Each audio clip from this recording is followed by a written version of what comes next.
తమ సమస్యలను ప్రభుత్వం పరిష్కరిస్తుందని ఇప్పటివరకు ఎదురు చూశామన్నారు టీజేఎస్ఆర్టీసీ జేఏసీ కో చైర్మన్ హనుమంత్.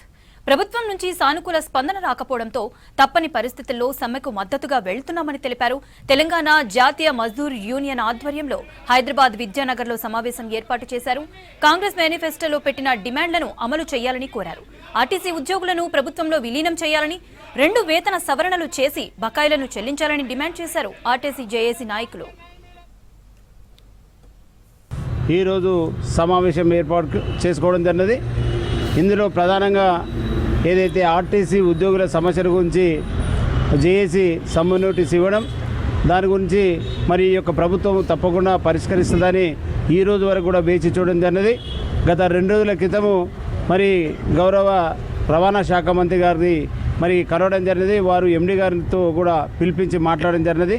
కానీ అక్కడ సానుకూలమైనటువంటిది మనకు రాని సందర్భంగా తప్పని పరిస్థితిలో ఈ యొక్క సమ్మెలోకి మరి వెళ్ళడం జరుగుతూ ఉన్నది.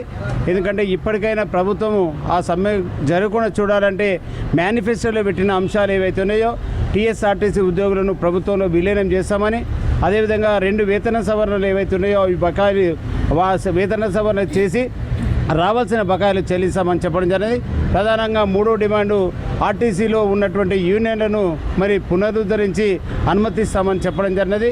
పెంచిన పరిభారాన్ని తగ్గిస్తామని, కొత్త బస్సులను కొంటామని ఈ యొక్క మేనిఫెస్టోలో పెట్టడం జరిగినది.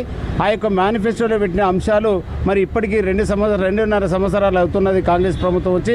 గౌరవ ముఖ్యమంత్రి గారు అదేవిధంగా రాష్ట్ర రవాణా శాఖ మంత్రి గారికి మరి పలుమార్లు విన్నవించడం జరిగినది.